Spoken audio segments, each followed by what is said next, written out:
Porbandar chamber of કોમર્સનો પ્રમુખ પદનો વિવાદ ચરમસીમાએ પહોંચ્યો છે ત્યારે અંતે અગાઉના હોદ્દેદારોએ તાળા ખોલી કબજો મેળવી ચેમ્બરનો વહીવટ સંભાળી લીધો છે। પોરબંદર ચેમ્બર ઓફ કોમર્સના પ્રમુખ પદનો વિવાદ છેલ્લા ઘણા સમયથી ચાલી રહ્યો છે ને એક તરફ નલિન કાનાણી, કપિલ કોટેચા, ચંદ્રેશ સામાણીનું જૂથ છે, બીજી બાજુ જિગ્નેશ કારિયા અને તેનું ગ્રુપ છે। બંને પક્ષે ચેમ્બરના પ્રમુખ તરીકે પોતપોતાના આગેવાન હોવાના દાવા કર્યા હતા અને મામલો ચેરિટી કમિશનરની કોર્ટમાં પણ ગયો છે। બંને પક્ષ એકબીજા પર સામસામા આક્ષેપ કરી રહ્યા છે ત્યારે આજે સવારે બંને પક્ષના લોકો ચેમ્બરની કચેરીએ દોડી ગયા હતા।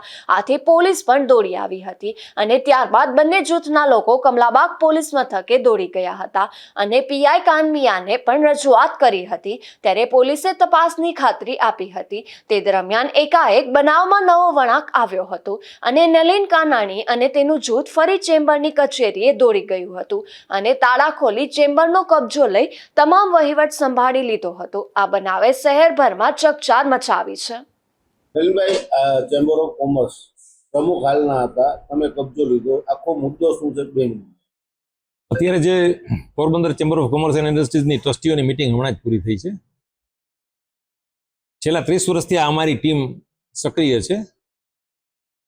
જિગ્નેશભાઈને માત્ર 1 વર્ષ માટે જે તે વખતે બેસાડવાની વાત હતી।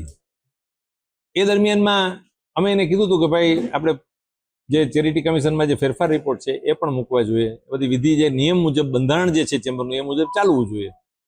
છેલ્લા 5-7 વર્ષથી અમે એમને કહેતા હતા કે બંધારણ મુજબ ચાલો। આપ પણ બધા સાક્ષી છો કે જનરલ મિટિંગમાં પણ અમે એમનું ધ્યાન દોર્યું હતું પણ ત્યારબાદ કોઈ જાતનો પ્રત્યુત્તર મળતો નહોતો। ચેરિટીમાંથી જે કંઈ ગતિવિધિઓ અહીંયા લોકોએ ગેરવહીવટ કર્યો છે એની જવાબદારી સ્વાભાવિક છે કે અમારી ટીમનું ત્યાં હોય નામ એટલે સ્વાભાવિક છે કે અમારું જ બોલતું હોય। અમે આજે ટ્રસ્ટી હતા, ગઈકાલે હતા અને આવતીકાલે અમે ટ્રસ્ટી રહેવાના છીએ। ચેમ્બર ઓફ કોમર્સનું આ ટ્રસ્ટ જે છે એ અમે લોકોએ ઘણા બધા મિત્રોની ઈચ્છા નહોતી, આજે બધા અત્યારે વિરોધ કરે છે એની ઈચ્છા નહોતી। અહીંયા મલ્ટીપ્લેક્સ સિનેમા બનાવવાનું પણ આયોજન હતું। આ ટ્રસ્ટ થયા પછી આ કંઈ શક્ય નથી બન્યું પણ એ દરમિયાનમાં બીજી ઘણી બધી આવકો અહીં ચાલુ થઈ ગઈ હતી।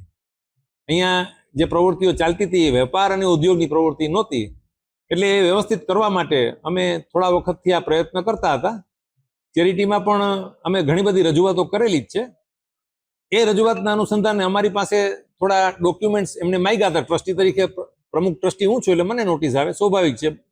એ ડોક્યુમેન્ટ્સ લેવા માટે હું વારંવાર અહીં આવતો હતો, મારી ઓફિશિયલી મિટિંગ હોય ત્યારે આવવાનું હોય, આપી દેશું એ વાતો થતી હતી પણ ક્યારેય કોઈ ડોક્યુમેન્ટ કોઈને સુપ્રત કરવામાં આવ્યા નથી। ઓડિટર જે છે એ પણ આમાં 3-4 બદલી ગયા છે તો એ 3-4 ઓડિટર બદલતા હોય તો સ્વાભાવિક છે કે એકાઉન્ટ્સમાં થોડી ક્યાંય તકલીફ હોય જેને લીધે એ મંજૂર ન થતા હોય જેથી એમનો ફેરફાર રિપોર્ટ મંજૂર ન થાય। ચેમ્બરના બંધારણમાં આ હોલ જેમને બનાવ્યો છે નાનજી કાલિદાસ મહેતા પરિવાર પણ 3 વર્ષથી વધારે કોઈ પ્રમુખ તરીકે રહેતા નહોતા। અહીંયા બધાને વારો આપવાનો હોય, આ એક રિલે રેસ છે। આના નવી ટીમ તૈયાર થાય, નવા ઉદ્યોગો, નવું વિચાર અને નવું વિઝન આવે એવું એક આયોજન કરવાનું છે। મેં ભૂતકાળમાં પણ કીધું હતું કે છેલ્લા થોડા સમયથી અહીં સ્થળો કેન્સર થઈ ગયું છે, એ કેન્સર કાપવું જરૂરી હતું। આ બધા મિત્રોની મહેનતથી અને મદદથી એ કેન્સર અમે કાપવામાં સફળ થયા છે। ખાસ કરીને આજે તમે કબજો કઈ રીતે લીધો? પોલીસમાં રજૂઆત કરી પછી કઈ રીતે? સવારે ગઈકાલે અમે લેખિતમાં રજૂઆત કરી હતી કે રવિવારે અમારે ટ્રસ્ટીઓની મિટિંગ અહીં છે આપણે તો અમે આવશું પણ અમે સવારે આવ્યા ત્યારે કર્મચારીઓને અહીંથી હાંકી કાઢવામાં આવ્યા હતા।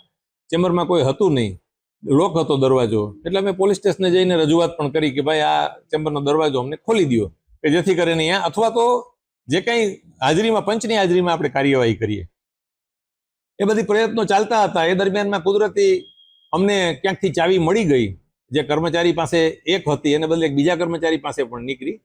આમ તો અમને ખ્યાલ નહોતો પણ હતી એમની પાસે એટલે એ ચાવી મેળવી અને એમણે અમને ખોલી આપ્યું અને અમે આ નિયમ મુજબની કાર્યવાહી આજ પહેલી મિટિંગ અમારી ટ્રસ્ટીઓની થઈ ગઈ છે। એમાં જે કાંઈ રિઝોલ્યુશન ને જે કાંઈ નીતિ નિયમોને જે છે અને અનુસંધાને બધી જ કાર્યવાહી આજરોજ અમે કરી લીધી છે। બધા જ મિત્રોને અમે ખાતરી આપીએ છીએ કે નિયમ મુજબ, બંધારણ મુજબ અને નીતિમત્તા મુજબ તમામ વેપાર ઉદ્યોગના પ્રશ્નોની અહીં રજૂઆત કરવાની બધાને તક મળશે। ભવિષ્યમાં વ્યવસ્થિત આને હજી પણ કરવાનું જ છે। આ ચેમ્બર ઓફ કોમર્સ છે એ કંઈ એક દિવસ માટેનું નથી અથવા તો કાયમી કોઈ નથી।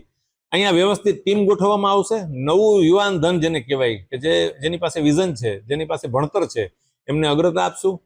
નવા ઉદ્યોગો આવે એ માટે રાજકીય સરકાર સાથે પણ પ્રમુખની ચૂંટણી કે પ્રમુખ સહિતના જે હોદ્દેદારો એના માટે શું નિર્ણય લેવાય? જે ચેરિટી કમિશનરની સૂચના મુજબ અને એમના આદેશ મુજબ જે કંઈ કરવાનું થતું હશે એ નિયમ અનુસાર બધી જ કાર્યવાહી થશે. હાલના જે પ્રમુખ છે અને જે કારોબારી સભ્ય છે એની શું સ્થિતિ રહેશે? ખરેખર જોવા જાવ તો હાલના કોઈ પ્રમુખ હતા જ નહીં. હાલમાં કોઈ કારોબારી સમિતિ હતી જ નહીં. આ તો હું ફૂઈ અને રતનીઓ બધા બે ભાઈઓ હોય સગા, એમાં એના મામા હોય, પાછા એના ભાણેજ આવે, એના વેવાય આવે. આ આખું એક કૌટુંબિક યાત્રા હતી. એટલે કૌટુંબિક યાત્રાઓને શું છે મિસગાઈડ કરી અને એનું મિસમેનેજમેન્ટ અહીં થઈ રહ્યું હતું. એ મિસમેનેજ હવે નહીં થાય. વ્યવસ્થિત આયોજન તબક્કાવાર બધા થશે. વેપાર અને ઉદ્યોગની પ્રવૃત્તિઓને અગ્રતા આપવામાં આવશે. નવા વેપારીઓને એડ કરવામાં આવશે કે છે જૂના રદ કરવામાં આવશે? હવે એ એક આખી ટ્રસ્ટીઓની મિટિંગ મળશે અને ટ્રસ્ટીઓની મિટિંગ મુજબ જે કાંઈ નક્કી કરવામાં આવશે એ આગામી દિવસોમાં તમારા માધ્યમથી અમે વેપારીઓને પહોંચતી કરશું.